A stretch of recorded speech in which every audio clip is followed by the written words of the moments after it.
मध्य प्रदेश का चंदेरी एक ऐसा शहर जहां इतिहास सिर्फ किलों और महलों में नहीं बल्कि धागों में सांस लेता है, जहां गर्दे की खटखट सिर्फ आवाज नहीं बल्कि सदियों पुरानी एक ऐसी विरासत है जिसे यहाँ के बुनकर पीढ़ी दर पीढ़ी आगे बढ़ा रहे हैं।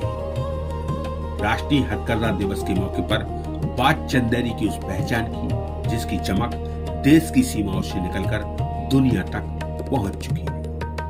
चंदेरी की साड़ी अपनी महीन बुनाई, हल्केपन और पारदर्शिता के लिए जानी जाती है, लेकिन इस खूबसूरत साड़ी के पीछे हजारों बुनकरों की मेहनत और एक समृद्ध ऐतिहासिक विरासत छिपी है। मध्य प्रदेश के अशोकनगर जिले का ऐतिहासिक शहर चंदेरी, जहां एक तरफ सदियों पुराने किले और स्थापत्य इसकी कहानी कहते हैं, तो दूसरी तरफ यहाँ के करते इस शहर की जीवित परंपरा को आगे बढ़ाते हैं। चंदेरी की बुनाई का इतिहास लंबे समय से राजसी पसंद और संरक्षण से जुड़ा है। समय के साथ यहाँ की महीन बुनाई ने अपनी अलग पहचान बनाई और चंदेरी का कपड़ा एक विशिष्ट हस्तकरघा परंपरा के रूप में स्थापित हुआ। आज करीब 6000 बुनकर इस विरासत को अपने हाथों से जिंदा रखे हुए हैं। चंदेरी की गलियों में गूंजती करधों की खटखट मानो यहाँ के हर घर की अपनी कहानी है। किसी घर में पिता करधे पर बैठे हैं तो कहीं बेटा उसी हुनर को सीख रहा है। पीढ़ियां बदल रही हैं, तकनीक बदल रही है, बाजार बदल रहा है, लेकिन चंदेरी के धागों में बसी पहचान आज भी कायम है। चंदेरी साड़ी की सबसे बड़ी खासियत है उसका हल्कापन, महीन बुनाई और पारदर्शिता।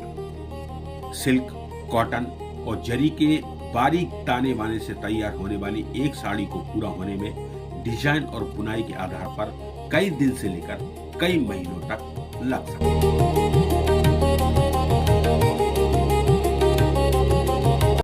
साड़ी के लिए सबसे पहले मैं आपको बता दूं कि जो हमारे चंदेरी में बुनकर पार्क बना है वो एशिया में कहीं भी बुनकर पानी, ये पूर्णतः बुनकरों के लिए ही बुनकर पार्क बना हुआ है। दूसरी बात बताएं, जब बुनकर पार्क बना तो डायरेक्ट उनका जो बुनकर लोग हैं उनका डायरेक्ट मतलब जो उनसे साड़ी खरीदती तो उनसे डायरेक्ट कांटेक्ट हो गए, वो डायरेक्ट मास्टर वीवर की श्रेणी में आ गए। उससे ये फायदा हुआ। महाराज साहब ने बुनकर पार्क की पूरी तरह स्थापित करवा के बुनकरों को आत्मनिर्भर बनाने की पूरी कोशिश की है कि बुनकर हमारा मास्टर वीवर बुनकर रहे, जो हर दिल्ली, बम्बई या जहाँ भी देश है उससे डायरेक्ट जुड़े और उसका डायरेक्ट उनने पूरी तरह बिचौलियों को ख़त्म करके जो साड़ी हम बना के देते थे, जो फिर वो बेचते थे, उसका लाभ पूरा हमें नहीं मिल पाता था बुनकरों को। वो महाराज ने, क्योंकि मैं भी बुनकर हूँ, मुझे इस चीज़ का मालूम है क्योंकि मैंने भी 10 से 15 साल बुना हुआ है चंदेरी में, तो मेरे को ये मालूम है कि पहले हम साड़ी बनाते थे, सेठ को देते थे, सेठ जाके वो मार्केट में, तो उसका पूरा दाम हमें उसका नहीं मिल पाता। महाराज साहब ने असम की टीम को भेजा है, पूर्वी उत्तर से महाराज की एक टीम, वो उधर के अधिकारी लोग आए थे और हम लोगों को उनने हमारा बुनकर का जो इधर है हैंडलूम पार्क देखा, बुनकरों को देखा, तो हम उनके साथ एक पद्मा डोरी करके, महाराज उसमें बहुत मतलब इंटरेस्टेड है कि बुनकर उधर का जो मटेरियल है हम उनके साथ साझा करें, हमारा वो करें, तो एक नए कपड़ा और बनेगा जिससे वो मार्केट में आएगा, तो उससे और बुनकरों की डायरेक्ट स्थिति सुधरेगी। तो वो भी बहुत जल्दी इस चंदेरी में मतलब वो सिक्कम के उनका कांटेक्ट हो गया, सब चीज़ें हो गई, बस उनका आके ऑफिस खुलना है और महाराज साहब बहुत जल्दी इस चीज़ को लगे हैं कि एक पद्मा डोरी करके हमारी एक कंपनी बने और उसमें हम लोग भी 10-15 लोग, महाराज का ऐसा सोचना है कि हम लोग भी बुनकर सिक्किम जाके और उनका देखें काम, जैसे वो हमारा देख गए हम भी उनका देख के फिर साझा एक काम करें, तो नया एक कपड़ा मौजूद होगा जो मार्केट में मतलब नई चीज हम लोग लॉन्च करेंगे। चंदेरी की इस कहानी में सिंधिया राजघराने की विरासत का अध्याय भी जुड़ता है। मध्य भारत के इतिहास में सिंधिया परिवार की एक लंबी राजनीतिक और सांस्कृतिक विरासत रही है।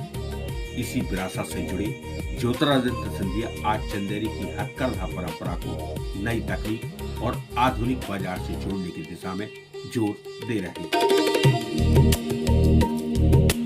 राष्ट्रीय हथकरघा दिवस पर सिंधिया ने चंदेरी की यात्रा को सिंधिया परिवार की दूरदर्शिता और जापानी विशेषज्ञता से जोड़ते हुए इस बात पर जोर दिया कि विरासत को सिर्फ संरक्षित करना ही नहीं बल्कि उसे आने वाली पीढ़ियों के लिए मजबूत बनाना भी जरूरी है। यानी चंदेरी की कहानी में एक तरफ सदियों पुराना हुनर है तो दूसरी तरफ बदलते दौर के साथ उस हुनर को नई ताकत देने की कोशिश।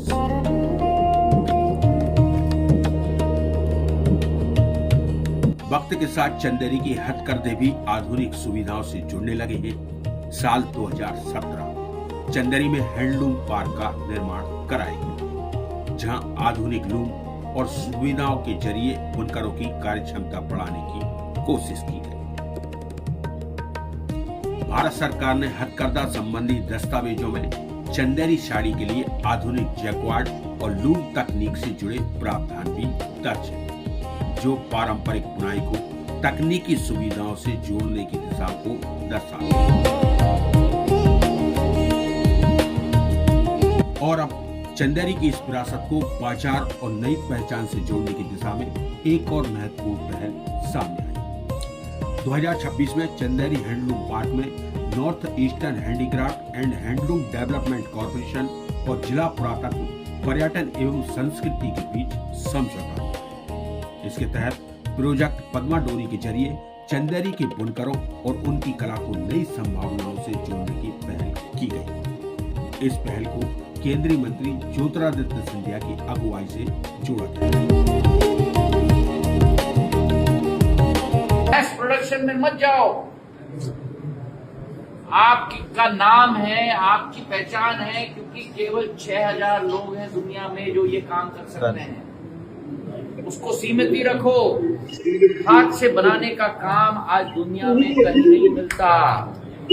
उसके लिए आने वाले दिन में अगर आपको 5000 रुपए प्रति साड़ी मिल रही है, लिख लेना, मैं लिख के दूंगा आपको 10 साल के अंदर, क्योंकि हाथ से बुनाई हो रही है, आपको 10,000 से 15,000 रुपए साड़ी मिलेगी। और आप देख लेना, मेरे शब्दों को आप लिख लेना, सारे बुनकरों के अंदर 6000 की मेरी आबादी है।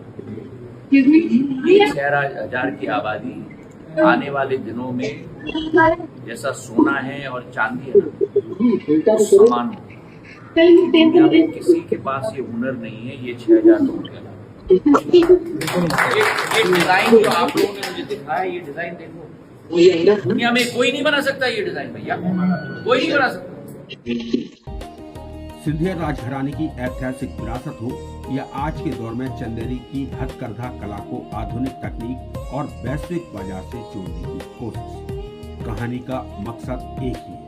चंदेरी की पहचान सिर्फ इतिहास के पन्नों में दर्ज न रहे बल्कि भविष्य में भी अपनी चमक बिखेरती है, क्योंकि यहाँ बनने वाली हर साड़ी सिर्फ धागों से नहीं बनती, इसमें बुना जाता है एक बुनकर का हुनर, उसके परिवार का भविष्य और चंदेरी की सदियों पुरानी पहचान।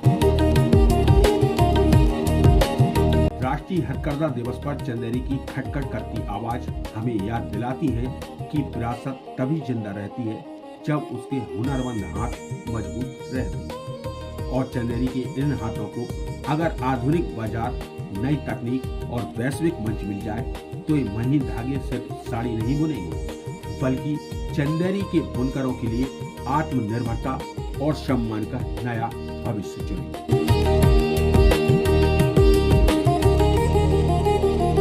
धागे वही हैं, करदे वही हैं, लेकिन चंदेरी के हुनर का दायरा अब बहुत बड़ा हो चुका है। राजघरानों की पसंद से शुरू हुआ सफर आज देश विदेश के बाजारों तक पहुंच चुका है। चंदेरी की ये साड़ी सिर्फ कपड़ा नहीं बल्कि बुनकरों के हाथों से बुनी मध्य प्रदेश की ऐसी पहचान है जो अब पूरी दुनिया में अपनी चमक बिखेर रही है। राष्ट्रीय हथकरघा दिवस पर जरूरत सिर्फ हथकरघे से बने कपड़े खरीदने की नहीं बल्कि उस हुनर को सम्मान देने की है जो हमारे देश की पहचान है। वोकल फॉर लोकल को बढ़ावा देने की है ताकि चंदेरी के करधों की खटखट सिर्फ आज नहीं आने वाली सदियों तक सुनाई देती रहे। चंदेरी की साड़ी सिर्फ पहनावा नहीं बल्कि भारत की बुनती हुई विरासत। आज से 20 साल पहले चंदेरी से एक समय ऐसा आ गया था कि बुनकर यहाँ से छोड़ के जाने के कगार पे आ गए थे। उनकी आर्थिक स्थिति बहुत ख़राब, मतलब खर्चे भी नहीं, खाने पीने को भी परेशानी। जैसे ही जब ये सब चीज़ें हमारे क्षेत्र के लोकप्रिय नेता हमारे पूर्व महाराज कैलाशवासी, जब उन्हें पता पड़ा कि हमारे चंदेरी के हमारे बुनकर समाज के साथ ये परेशानी हो रही है, उन्होंने फिर बहुत सी कंपनियों को इस तरीके से यहाँ काम करने के लिए भेजा और प्रेरित किया कि ये हैंडलूम का कपड़ा है जिसमें बहुत कुछ हो सकता है।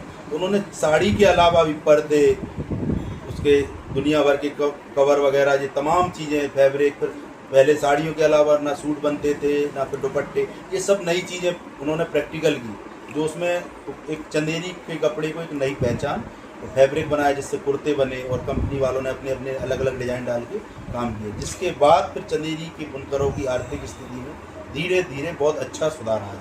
अच्छा, पहले आप लोग जाके मार्केटिंग करते थे, बाहर जाते थे, तो उसमें और आज में क्या अंतर है? घर से बैठ के भी हो जाता है और बाहर भी जाता, दोनों तरह का काम कर रहे हैं क्या? पहले टोटल जो हम लोगों का काम था, हमको घर से बाहर ही जाना पड़ता था, कोई दिल्ली जिसके जहाँ कस्टमर मिल जाते थे या एग्जीबिशन वगैरह लगती थी उसमें। लेकिन अभी 5, 7, 8 सालों से ऐसा होता है कि हमारा आने जाने का खर्चा बच गया है, जिससे वो पैसा भी हम लोगों को अपने विकास करने में बहुत फ़र्क आ रहा है।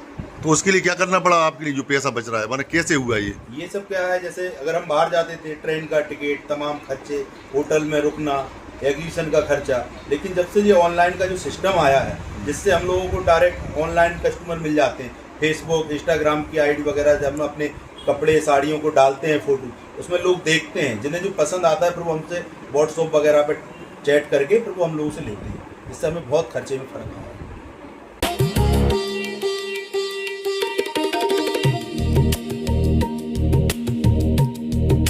न्यूज अपडेट 24 के लिए चंदेरी से संजय शिरोत्री की रिपोर्ट।